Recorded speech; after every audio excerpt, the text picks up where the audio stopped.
जय हिंद दोस्तों। I hope आप सभी मस्त स्वस्थ होंगे और आप सभी अपनी तैयारी में लगे हुए होंगे।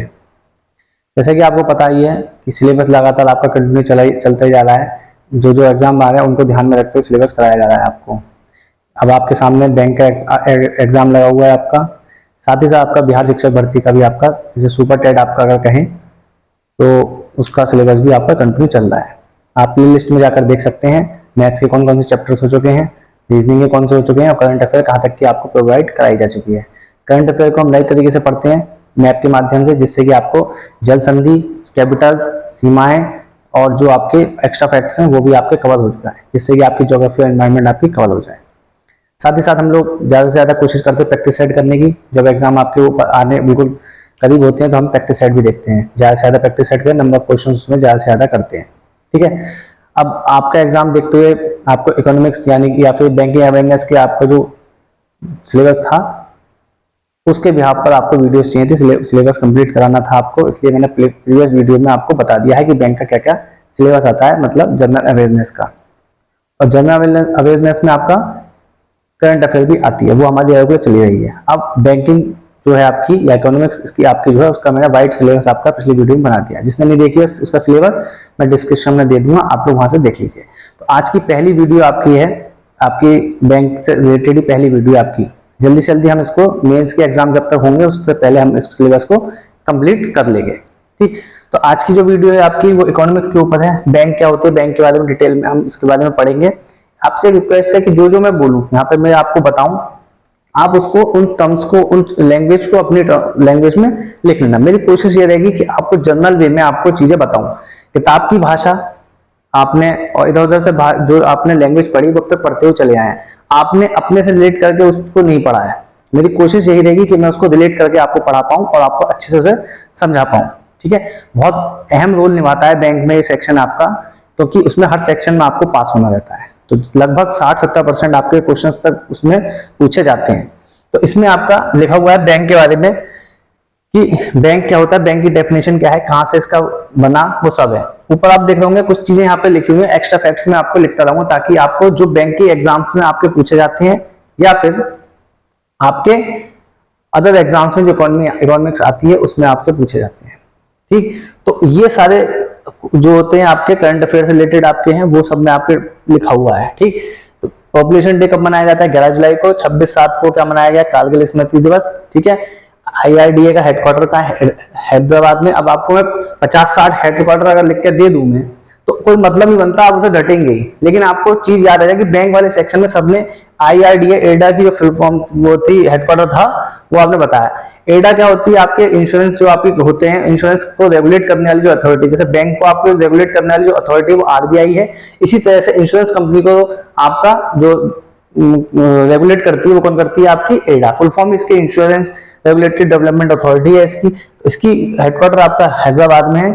ठीक, तो बैंक के बारे में हम लोग पढ़ रहे हैं कि ये बैंक को इटालियन वर्ड से बना है, इसका अर्थ है आपका बैंक से होता है। तो इटली में क्या होता था, 1117 के आसपास आपके लोग क्या करते थे, खरीदना वगैरह आपका रखते थे। जो बैंक की मुद्रा, जो आपकी करेंसी हुआ करती थी, उसको एक टेबल के इधर उधर क्या करते थे, एक्सचेंज करते थे। वो जो होल्ड था उसका, वो होल्ड था आपका सुनार रुपए, जो सुनार हुआ करते थे, या फिर वहां के लोकल जो साहूकार होते थे उनका उस पर होल्ड रहता था। मतलब एक पर्टिकुलर बंदे के ऊपर उस पर डिपेंड रहता था। ठीक, जैसे गांव में आपने साहूकार वगैरह या फिर आपने लालाओं का नाम सुना होगा, आप पिक्चरों में देखते होंगे। ठीक है ना, तो उसमें एक टेबल के इधर उधर बैठ के क्या होती थी, डील होती थी कि अपना कोई चीज वो क्या करते थे, गिरवी रख देते थे, या फिर अपने जो पैसों का लेन देन होता था, करेंसी होती थी, उनके पास जो करेंसीज होती हैं उनको क्या करते थे, एक्सचेंज करते थे। तो वहां से वो शब्द बना, ठीक है, बैंक। ठीक है, तो उसके बाद आपका क्या हुआ, इटालियन वर्ड। फिर 1771 में वहां पे क्या आया, एक आर्थिक संकट आया था उस समय। तो उस समय लोगों ने लोन लेना शुरू करा था। ठीक, तो बैंक का जो मुख्य काम होता है आपका यही होता है, ठीक है, लोन देना लोगों को। ठीक है, तो लोन देना और उससे क्या करना, ब्याज प्राप्त करना। ठीक, और जो पैसे का लेन देन होता है, जमा करना और विड्रॉ करना। ठीक है, एक्सेप्ट और विड्रॉ। ठीक, तो वहां से आपका क्या हुआ, उस समय जब आर्थिक संकट आया था आपका, तो आर्थिक संकट 1171 में आया था। तो उसके बाद क्या हुआ, वहां पे इस शब्द की आपकी उत्पत्ति हुई थी बैंक की। कहां पर? इटली में 1711। फिर अलग अलग देशों में अलग, जैसे वेनिस, बैंक ऑफ वेनिस आपकी बनी, फिर आपकी अलग अलग देशों में बनी बैंक ऑफ इंग्लैंड वगैरह, तो लगातार बनती चली गई, ठीक है। लेकिन 1800 में जो क्या हुआ आपका, 1800 के मतलब 18वीं शताब्दी में फिर बार्सिलोना में, जिनेवा में, हॉलैंड में, इंग्लैंड में, इनमें क्या हुआ, बैंक्स आपकी खुली, ठीक है। हर जगह बैंक्स अपनी खुलने स्टार्ट हो गई। लेकिन जब 18वीं शताब्दी आई आपकी, तब कई सारे लोगों ने मिलकर एक फर्म, एक कंपनी का उसमें पैसा लगाया और एक बैंक का निर्माण करा, ठीक है। जब से ही आपका क्या हुआ, बैंक का शब्द एक आपका जो आपकी जो इस समय बैंक की आपकी जो पॉलिसीज हैं आपकी, वो आपको जो काम करते हैं इसमें लोग वगैरह जो उस बैंक के अधीन जो आते हैं लोग, वो उसी के अकॉर्डिंग आप काम करते हैं। अगर हम बात करें मॉडर्न बैंक की आपकी जो आपकी इस समय चल रही है, वो उसी पद्धति पे आपकी लगभग चल रही है, ठीक है। तो वो 18वीं शताब्दी के आपका है आपका, ठीक। उसके बाद क्या होता है, जो इंडिया की आपकी 1800, मैं आपको बता 18वीं शताब्दी की बात कर रहा हूं, इंडिया में भी उसी समय एक बैंक का बनी आपकी, ठीक है। तो ये तो मैंने आपको बता ही दिया कि फाइनेंशियल इंस्टीट्यूशन होते हैं, बैंक जो होती है फाइनेंशियल इंस्टीट्यूशन होते हैं, जिसका काम होता है एक्सेप्ट, डिपॉजिट एंड विड्रॉ, पैसे को जमा करना और निकालना, ठीक है। और मेन काम इसका बैंक का जो होता है वो होता है लोन। लोन उसका मुख्य पर्पस होता है, लोगों को लोन देना, ठीक। ये मेन दो पर्पस इसके ये हैं बैंक के। अब तो बैंक बहुत सारे सेक्टर में आए हैं, आपके इंश्योरेंस भी दे रहे हैं, आपके और अलग अलग चीजें भी आपकी देते हैं बैंक। लेकिन मेन पर्पस बैंक का आपका ये दो चीज है आपकी, एक तो लोन है, दूसरा आपका डिपॉजिट और विड्रॉन। ये चीजें आप लिखते रहना, जो जो मैं चीजें बता रहा हूं उसे वीडियो को पॉज करिए, उसे लिखते। जब आप उसे लिख लेंगे तो आपके नोट्स बनते चले जाएंगे, साथ ही साथ आपको वहीं के वहीं वो याद हो जाएगा, ठीक है। तो फिर उसके बाद क्या हुआ, फाइनेंशियल इंस्टीट्यूशन मैंने बताया बैंक के कहां से आया उत्पत्ति, ठीक है, और कहां कहां किस किस देशों में वो बैंक आपकी खुली। लेकिन भारत में जो आपका पढ़ने को मिलता है हमें बैंक के बारे में, वो मिलता है हमें the first bank in India which is bank of Hindustan. Bank of Hindustan के बारे में पढ़ने को मिलता है, जो कि 1770 में आपकी बनी थी। कहां पर? कोलकाता में, ठीक है। किसके द्वारा खोली गई थी? अलेक्जेंडर एंड कंपनी द्वारा। It was British company. तो ये भारत में तो जरूर खुली थी, लेकिन इसमें जो पैसा लगा हुआ था वो ब्रिटिशर्स का था, ठीक है ना। जो आपके अंग्रेज थे उन लोगों का इसमें पैसा लगा हुआ था, तो इसको भारत में खुली हुई पहली बैंक कहा जा सकता है, आजाद भारत की नहीं, ठीक है ना। तो आप ये देखिए, ये ब्रिटिश कंपनी आपकी वहां के पैसा इसमें लगा हुआ था, इट वाज ब्रिटिश कंपनी। उसके बाद भारत में 3 प्रेसिडेंसी उस समय हुआ करती थी, आपकी बंगाल, मुंबई और आपकी मद्रास। तो उन्हीं 3 प्रेसिडेंसी में आपकी 3 बैंक जब लगने लगा कि यहां पर भी एक बैंक की जरूरत है, हमारे यहां पर भी कुछ ऐसा होना चाहिए कि लोग आपके पैसा जमा करें, खरीदें और जिससे और ज्यादा प्रॉफिट हो। बैंक का प्रॉफिट किससे होता है? लोन देने से तो होता है। जब उसको इंटरेस्ट मिलता है तो उसी से उसका क्या होता है? फायदा होता है। उसी से सारी आपकी बैंक की जितनी भी चीजें होती हैं आपकी, चाहे उसका इंफ्रास्ट्रक्चर हो, चाहे उसका आपका एम्प्लॉयज की सैलरी हो, वो सब उसी से दी जाती है और उससे रोजगार आपका मिलता है, ठीक। तो उन्होंने भी ये सोचा कि एक ऐसा क्या करा जाए कि यहां से वहां तक पैसा हमारा, जैसे दूर दूर तक हमारा जाता था पैसा, तो क्या करते थे वो, दिक्कत होती, देर में पैसा इधर से उधर ट्रांसफर होता। तो उन्होंने कहा 3 प्रेसिडेंसी थी, उनमें उन्होंने क्या करा, बैंक को खोल दिया। बैंक ऑफ बंगाल जो थी 1806, बैंक ऑफ बॉम्बे 1840 और बैंक ऑफ मद्रास 1843। अगर फेज की बात करें तो ये दूसरे फेज की आपकी थी। ये पहला फेज था उस समय बैंक सेक्टर का, जो उससे पहले का था, और ये इस समय बैंकिंग सेक्टर का दूसरा फेज आप समझ सकते हैं, ठीक है।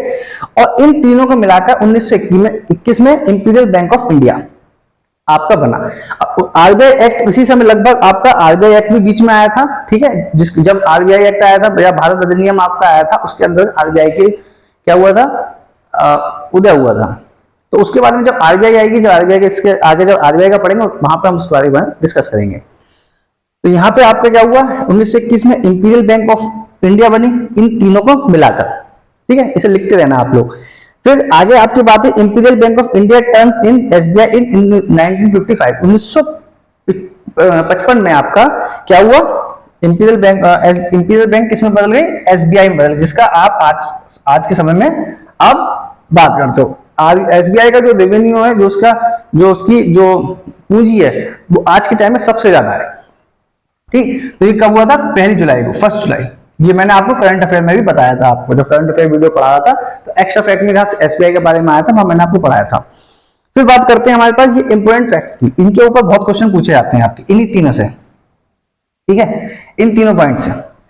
लिखा हुआ है एक्ट 1860 के बाद क्या हुआ, 3 बैंक को लाइसेंस दिया गया। इसके बाद क्या हुआ, इन बैंक्स के बाद क्या हुआ कि 1860 के एक्ट के आधार पर 3 बैंक्स को लाइसेंस दिया गया। पहली बैंक आपकी दी गई Allahabad bank 1865, first oldest bank लिखा हुआ है इसमें। फिर Awadh commercial bank 1881, partial Indian bank Faizabad. Third है आपकी PNB 1894, completely Indian bank Lahore, ये लाहौर में खुली थी, ठीक। ये वाली आपकी बहुत इंपॉर्टेंट है क्योंकि इसमें क्या पूछा जाएगा वो आपको मैं बताता हूं, ठीक। यहां पे लिखा हुआ है Allahabad bank 1865, first oldest bank. ये सबसे पुरानी जो बैंक है जो आज के समय में आपके मौजूद है, ठीक। तो वो है आपकी इलाहाबाद बैंक।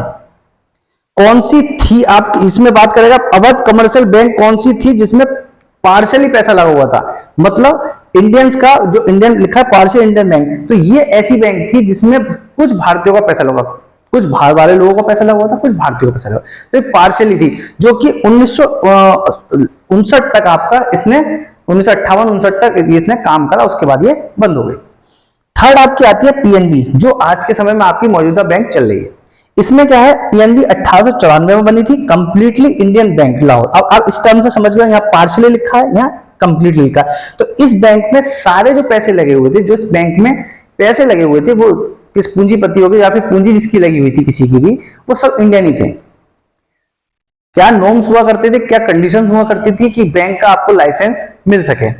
जब फर्स्ट फेज की बैंक जब हम पढ़ेंगे आपका कि कब नेशनलाइज हुई थी 14 बैंक्स आपकी, उसके बारे में जब हम पढ़ेंगे तो बहुत डिटेल में हम पढ़ेंगे कितनी उनके पास पूंजी होनी चाहिए, क्या क्या उनकी कंडीशंस थी कि उनको लाइसेंस मिल सकता है, वो हम बाद में बात करेंगे। लेकिन जो इस समय सामने लिखा उसकी बात हम कर रहे हैं। तो यहाँ पे लिखा हुआ PNB 1894, completely Indian bank Lahore. तो इसमें जो पैसा जो लगा हुआ था वो सभी भारतीयों का पैसा लगा हुआ था। कब खुली थी वो, पीएनबी बैंक 1894 में। तो इन 3 पॉइंट्स को आप ध्यान से लिख लें, इसका क्वेश्चन बहुत पूछा जाता है, ठीक है ना, इसका क्वेश्चन बहुत पूछा जाता है। अब पीएनबी बैंक में जो आपका, इसमें मैं इसलिए इंपोर्टेंट इसको और बता रहा हूं क्योंकि इसको जो खोलने का श्रेय जाता है वो एक हमारे लाला लाजपत राय और एक मजीठिया जी थे आपके, और एक काली प्रसन्ना राय। इन 3 जनों को इसका श्रेय जाता है। मेनली इसमें श्रेय जाता है लाला लाजपत राय जी को। तो उन्होंने इसको क्या करा था, ओपन किया था इसको पीएनबी बैंक को। तो वो आज तक आपकी चली आ रही है, जिसका आप नाम सुनते हैं पीएनबी, पंजाब नेशनल बैंक। तो ठीक, तो ये आई होप आपको समझ में आया होगा कि इसमें क्या, इसमें टर्म्स आपकी मेन है इन तीनों में, इसलिए मैंने इसको इंपोर्टेंट करके नोट करके लिख दिया है। आगे आते हैं एसबीआई की एसोसिएट बैंक्स, ठीक। एसबीआई की एसोसिएट बैंक्स होती हैं वो क्या हुआ, एस्टेब्लिश हुई 1959 में। अब एसबीआई यहां से सोचिए, आप इतनी पुरानी बैंक है ये, तो इतनी पुरानी बैंक के पास कितना पैसा होगा, कितना लोगों के पास लोन दे रखा होगा, तो एक जगह से उस दूर करना थोड़ा कठिन था। तो इन्होंने क्या करा, एसोसिएट बैंक्स अपनी बनी, जहां पे छोटे छोटे आपके क्या साहूकार वगैरह थे आपके, या फिर जहां पे लोग लीड कर रहे थे पैसा देने के मामले में, जिनके पूंजीपति जो थे या फिर जिनके पास पैसा बहुत था, उन्होंने मार्केट में डाल रखा था पैसा, ठीक। तो उनको क्या कर दिया, एसोसिएट्स बैंक्स का दर्जा दे दिया एसबीआई की। तो वहां पे कौन कौन सी बनी, पटियाला, मैसूर, त्रावणकोर, बीकानेर, जयपुर, हैदराबाद। आप अगर भारत के नक्शे में देखें तो सब जगह फैली हुई है। पटियाला कहाँ है, मैसूर कहाँ है, त्रावणकोर कहाँ है, बीकानेर और जयपुर कहाँ है, हैदराबाद कहाँ है। तो आप भी पूरे कहाँ फैल गए, भारत में, जो जहां पे ज्यादा क्या कर रहे थे, लीड कर रहे थे लोग वहां पे। तो उन लोगों को क्या था, एसबीआई ने क्या कहते हैं, एक तरह से अपने अधीन कर लिया, एसोसिएट बैंक्स का नाम दे दिया, ठीक। लेकिन 2 बैंक्स आपकी और थी इसमें से, ये 5 और 2 7 आपकी टोटल एसोसिएट बैंक्स थी। जो सौराष्ट्र थी आपकी 2008 में, और इंदौर 2010 में मर्ज कर दी गई एसबीआई में, ठीक है ना। तो सौराष्ट्र बैंक थी आपकी एसबीआई की एसोसिएट बैंक, 2008 में मर्ज हो गई एसबीआई में। जबकि इंदौर वाली बैंक जो थी 2010 में, वो कहां हो गई, एसबीआई में मर्ज हो गई, ठीक है। ये भी आप अच्छे से याद रखें क्योंकि ये क्वेश्चंस आपके एसबीआई में पूछे गए हैं, ठीक है। उसमें पूछता है कि सौराष्ट्र जो बैंक ऑफ सौराष्ट्र था वो किस में मर्ज हो गया, एसोसिएट बैंक था एसबीआई का, वो किस में मर्ज हो गया, आपका हो गया एसबीआई में। तो पूछेगा कब मर्ज हो गया, 2008 में मर्ज हो गया। इसी तरह से क्वेश्चन पूछेगा इंदौर के बारे में, पटियाला, मैसूर, त्रावणकोर, बीकानेर, जयपुर, हैदराबाद, ये एसोसिएट बैंक आपकी एसबीआई, ठीक है। तो ये आपको मैंने मोटा मोटा जो चीजें थी आज की क्लास में, ये चीजें मैंने बताई कि किस तरह से बैंक का क्या इसकी डेफिनेशन थी, कहां से बैंक की शुरुआत हुई। 1100 से मैंने आपका स्टार्ट करा, इटली के में आपका जो था वेनिस में आपका वहां स्टार्ट करा मैंने, और आपको वेनिस से पहुंचा के मैंने कहां तक पहुंचा दिया, 1955 आपका एसबीआई की स्थापना हुई, 1959 में एसोस बैंक थी, और लास्ट में आपका मर्ज कब हुआ, 2010 में एसबीआई में मर्ज हो गई। कौन सी? इंदौर। तो ये मैंने स्टार्टिंग से मैंने लेकर आपको यहां तक आपको फाइनल मैंने बताया, ठीक है। जो भी टर्म्स मैं आपको बताऊं, जैसे मैंने यहाँ ये चीजें लिखी हुई है तो मैंने फालतू में नहीं लिखी हुई, ये आपके लिए जरूरी है। आप देखिए पंखा भी मैंने नहीं चला रखा है, क्योंकि आवाज, पंखा चलता है तो आवाज होती है, तो देखिए पसीना आ रहा है, तो आपको सोचिए थोड़ा कि मैं इतनी मेहनत कर सकता हूँ आपके लिए, तो आप आलस ना दिखाएं बिल्कुल भी, कि नोट ना करें। आप वीडियो पूरी देखें, वीडियो को पॉज करें और उसको आराम से नोट करें कि मैंने क्या बोला, ठीक है। अगर मैं स्लो बोल रहा हूं तो YouTube पे आपका कोई फायदा है कि उसे फास्ट करके देख सकते हैं और नोट कर सकते हैं, और अगर मैं स्लो क्या नाम है, स्लो बोल रहा हूं तो आप फास्ट करके देख सकते हैं, और फास्ट बोल रहा हूं तो स्लो करके देख सकते हैं। लेकिन आपसे रिक्वेस्ट ये है कि आप लोग नोट जरूर करें। बहुत मेहनत लगती है कंटेंट छांटने में, आपको ये सब चीजें एक बार समराइज करके नहीं मिलने वाली, एक ही वीडियो में आपको नहीं मिलने वाली। आप बुक्स पढ़ेंगे इतनी इजी लैंग्वेज में आपको नहीं मिलने वाली, आप ढूंढते रहेंगे आपको नहीं मिलेगा। तो आप लोग अगर ये सोचेंगे पेन उठाने में आपको आलस लगेगा, मैथ की प्रैक्टिस करते होंगे आप, रीजनिंग की प्रैक्टिस करते हो, सभी चीजों की, करंट अफेयर आप कहीं ना कहीं से पढ़ते होगे, नोट करते होगे, तो आप इसे भी थोड़ा सा नोट कर लोगे। यही सारे सवाल अगर आपको नहीं मिला तो आप मुझसे कह देना, सिलेबस कंप्लीट होते होते आप प्रैक्टिस सेट जब करोगे, या इसका आप प्रैक्टिस सेट लगाओगे, इसी टॉपिक का प्रैक्टिस सेट लगा लो, सारे क्वेश्चंस आपको मिलेंगे। अगली वीडियो में हम आगे पढ़ेंगे आपके बारे, इसके बारे में, एसबीआई से आगे जो क्या क्या हुआ था, किस किस एक्ट में आरबीआई का एक्ट आया था, क्या हुआ था, कब नेशनलाइज हुई थी बैंक, ये सारी चीजें हम इसमें पढ़ेंगे। डिस्क्रिप्शन बॉक्स में मैं आपको दे दूंगा कि आपकी पिछली वीडियो सिलेबस में क्या है, ठीक है। तो आप लोग ज्यादा से ज्यादा इस वीडियो को शेयर कर दिए, ज्यादा से ज्यादा लोग तक पहुंचा दिए, अपने साथी के साथ, अपने दोस्तों के साथ, अपने पड़ोसी के साथ, अपने रिलेटिव्स के साथ, सबके साथ इसे शेयर कीजिए। अगर आप दूसरे का अपना फायदा कर रहे हैं तो दूसरे का भी कुछ फायदा कर दीजिए। सारी वीडियोस आपके लिए फ्री हैं, सभी सब्जेक्ट्स में आपको दे रहा हूँ, प्रोवाइड करा रहा हूँ। और आपको अगर वीडियो को पहली बार है तो वीडियो को सब्सक्राइब कर लीजिए, और अगर वीडियो पसंद आए तो लाइक कर दीजिए। कमेंट सेक्शन में आप कमेंट करके बताइए कि आपको किस चीज में दिक्कत है, या किसी वीडियो में अगर कोई दिक्कत है आपको, या मेरी वीडियो में कोई दिक्कत है तो आप मुझे बता सकते हैं कमेंट सेक्शन करके, ठीक है ना। तो आई होप आपको सब समझ में आया। हाँ, ये मैंने लिखा है 29 जुलाई का, यहाँ पे 29 जुलाई को बहुत इंपॉर्टेंट डेट है, ये आपको बताना है कमेंट सेक्शन में 29 जुलाई को क्या होता है, ठीक। तो देखिए यहाँ पर आपको मैंने डेज भी बताए हैं आपको, और ये चीजें मैंने हेडक्वार्टर भी, धीरे धीरे हम एसबीआई का हेडक्वार्टर्स वगैरह मैंने उसमें वीडियो में बताता रहता हूँ मैं, लेकिन इनके एसबीआई के, आरबीआई के सब गवर्नर वगैरह, सीओ सीएमडी वगैरह, सीटीओ वगैरह, इन सब के बारे में हम रेगुलर पढ़ते रहेंगे, ठीक है। आई होप आप लोग वीडियो पसंद आई होगी। आज के लिए इतना ही, जय हिंद।